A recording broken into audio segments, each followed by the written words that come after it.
മൻ കി ബാത്തിൽ പഹൽഗാം ഭീകരാക്രമണം പരാമർശിച്ച് പ്രധാനമന്ത്രി നരേന്ദ്രമോദി. നിങ്ങളോട് ഹൃദയം തുറന്ന് സംസാരിക്കുമ്പോൾ എന്റെ ഹൃദയത്തിൽ അഗാധമായ വേദനയുണ്ടെന്ന് മോദി. ഏപ്രിൽ 22 പഹൽഗാം ഭീകരാക്രമണം എല്ലാ പൗരന്മാരുടെയും ഹൃദയം തകർത്തു. കൊല്ലപ്പെട്ടവരുടെ കുടുംബങ്ങൾക്കൊപ്പമാണ് രാജ്യം. ഭീകരാക്രമണത്തിന്റെ ദൃശ്യങ്ങൾ കണ്ട ഓരോ പൗരനും രോഷാകുലരാണ്. ജമ്മു കശ്മീരിന്റെ വളർച്ച ഭീകരവാദികൾക്ക് ദഹിക്കുന്നില്ലെന്നും മോദി. ശ്രീജിത്ത് ബാലകൃഷ്ണൻ ന്യൂസ് ഡെസ്കിൽ നിന്നും ചേരുകയാണ്. ശ്രീജിത്ത്, പഹൽഗാം ഭീകരാക്രമണം സംബന്ധിച്ച് നരേന്ദ്രമോദി അദ്ദേഹത്തിന്റെ ഹൃദയം തുറക്കുകയായിരുന്നു മൻ കി ബാത്തിൽ എന്ന് തന്നെ കരുതാമല്ലേ?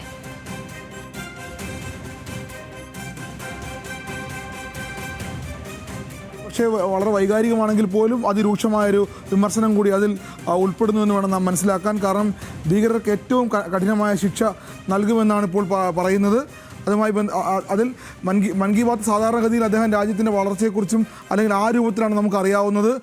രാജ്യത്തിൻ്റെ വളർച്ച, രാജ്യത്തെ ഏറ്റവും പ്രധാനപ്പെട്ട വ്യക്തികൾ, സംരംഭകർ, സ്ത്രീകൾ, കുട്ടികൾ അല്ലെങ്കിൽ വിദ്യാർത്ഥികൾ അടക്കമുള്ളവർ, അങ്ങനെയുള്ളൊരു ആ രൂപത്തിലേക്കാണ് സാധാരണഗതിയിൽ മൻ കി ബാത്തിനെ അദ്ദേഹം കൊണ്ടുപോകാറുള്ളത്. പക്ഷേ ഇത്തവണത്തെ മൻ കി ബാത്ത് അദ്ദേഹം എടുത്തു പറയുന്നത് പഹൽഗാം ഭീകരാക്രമണത്തെക്കുറിച്ച് മാത്രമാണ്.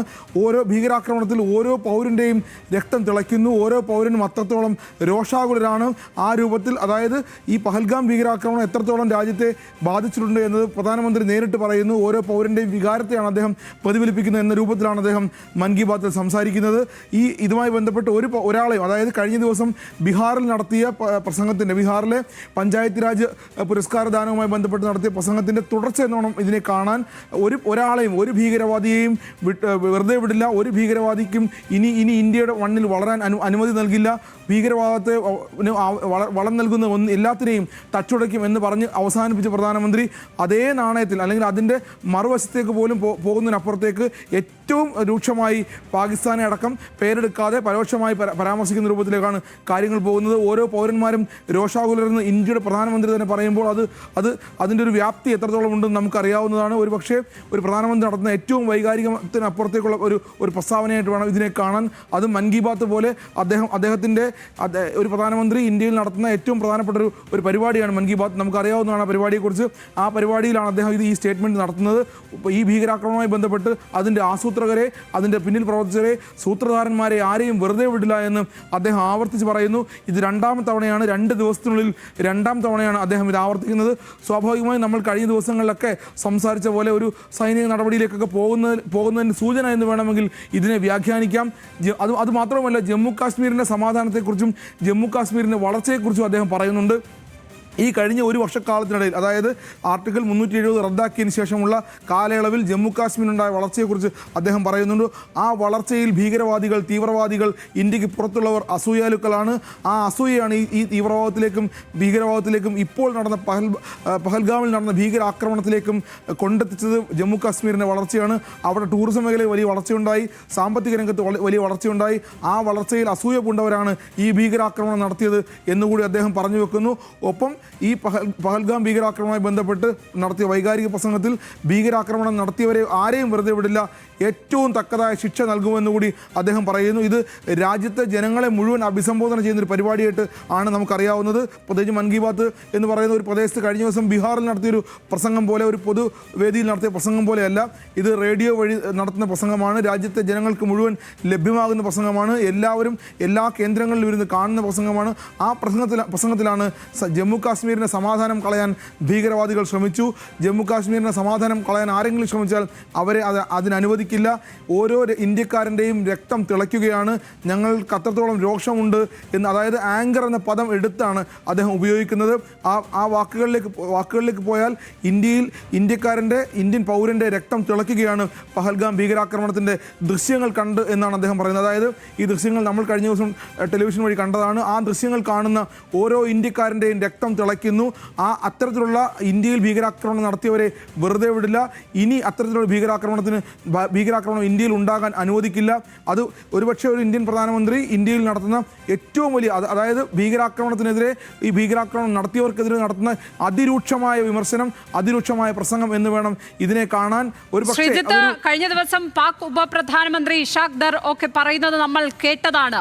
ഈ ഭീകരവാദികളെ സ്വാതന്ത്ര്യ സമര സേനാനികളായി വിശേഷിപ്പിച്ചുകൊണ്ടുള്ള പാകിസ്ഥാന്റെ പ്രസ്താവനകൾ, നിരന്തര പ്രകോപനങ്ങൾ ഇതെല്ലാം കണ്ടതാണ്. അതിനുശേഷമാണ് മൻ കി ബാത്തിൽ നരേന്ദ്രമോദി ഈ വിധത്തിൽ വൈകാരികമായും രോഷാകുലനായും സംസാരിച്ചിരിക്കുന്നത്.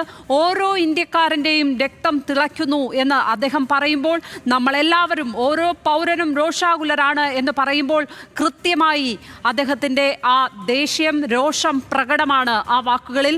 കൂടുതൽ പാകിസ്ഥാനുമായി പലതരത്തിലുള്ള നയതന്ത്ര ബന്ധങ്ങളിലടക്കം വിച്ഛേദനം വന്നിട്ടുണ്ട്. വലിയ തിരിച്ചടികൾ ഇന്ത്യയുടെ ഭാഗത്ത് നിന്ന് പാകിസ്ഥാനെതിരെ കൂടി ഉണ്ടാകും എന്നതിൻ്റെ പരോക്ഷ സൂചനയാണോ അദ്ദേഹത്തിൻ്റെ വാക്കുകൾ? അങ്ങനെ വേണമെങ്കിൽ അതിനെ വ്യാഖ്യാനിക്കാം ലക്ഷ്മി. കാരണം ഇന്ന് വരെ ഈ കാലയളവിൽ ഒരു ഇന്ത്യൻ പ്രധാനമന്ത്രിയും ഇത്തരത്തിലൊരു പ്രഖ്യാപനത്തിലേക്കോ പ്രസ്താവനയിലേക്കോ പോയിട്ടില്ല എന്നാണ് ഞാൻ മനസ്സിലാക്കുന്നത്. കാരണം സാധാരണഗതിയിൽ നമ്മൾ സമാധാനത്തിൻ്റെ പാതയാണ് എല്ലാ കാര്യങ്ങളിലും സ്വീകരിക്കാറുള്ളത്. അത് ലോകരാജ്യങ്ങൾക്ക് അറിയാവുന്ന കാര്യമാണ്, നമുക്കും അറിയാവുന്ന കാര്യമാണ്. പ്രത്യേകിച്ചും പാകിസ്ഥാനെ നന്നായി അറിയാം ഇന്ത്യയുടെ ഒരു സമാധാന താല്പര്യം എന്താണെന്നുള്ളത്. പക്ഷേ അതിനൊക്കെ അപ്പുറത്തേക്ക് ഇതിന് മറ്റൊരു തലത്തിലേക്കാണ് ഇന്ത്യൻ പ്രധാനമന്ത്രി കൊണ്ടുപോകുന്നത്. അത് ഇന്ത്യയിലെ ജനങ്ങളെ അഭിസംബോധന ചെയ്തുകൊണ്ട് പറയുമ്പോഴാണെന്നാണ് ഏറ്റവും പ്രത്യേകമായി കാണേണ്ടതുള്ളത്. സാധാരണ പാകിസ്ഥാൻ്റെ പ്രധാനമന്ത്രിമാരും ഉപപ്രധാനമന്ത്രിമാരും രാഷ്ട്രീയ നേതാക്കന്മാരും സൈനിക മേധാവികളും ഒക്കെ ഇത്തരത്തിലുള്ള വളരെ വൈകാരികമായ പ്രസംഗങ്ങൾ നടത്താറുണ്ട് ഇന്ത്യക്കെതിരെ. പക്ഷേ ഇത്തരത്തിൽ ഇന്ത്യൻ പ്രധാനമന്ത്രി നടത്തുന്ന പ്രസംഗം അതിനെ വൈകാരികമായി കാണേണ്ടതുണ്ട് എന്ന് തന്നെയാണ് ഞാൻ മനസ്സിലാക്കുന്നത്. നമുക്കറിയാവുന്നതും, കാരണം ജനങ്ങൾക്ക് മുന്നിലാണ് അദ്ദേഹം അവതരിപ്പിക്കുന്നത്. സാധാരണ ഒരു മീറ്റിങ്ങിലോ അല്ലെങ്കിൽ ഒരു കേന്ദ്ര ആഭ്യന്തര മന്ത്രാലയത്തിൻ്റെ യോഗത്തിലോ സൈനിക മേധാവികളോടോ ഒന്നും അല്ല അദ്ദേഹം ഇത് പറയുന്നത്. ഇത് ജനങ്ങളോടാണ് പറയുന്നത്. ജനങ്ങൾ നേരെ കാണുകയാണ്. ഈ ആക്രമണം കഴിഞ്ഞ 22-ാം തീയതി നടക്കുന്നു. എല്ലാവരുടെയും മൃതദേഹങ്ങൾ സംസ്കരിക്കുന്നു അവരവരുടെ നാട്ടിൽ. അതിനുശേഷം ഇന്ത്യ നയതന്ത്രം വിച്ഛേദിക്കുന്നതിലേക്ക് കാര്യങ്ങൾ പോകുന്നു.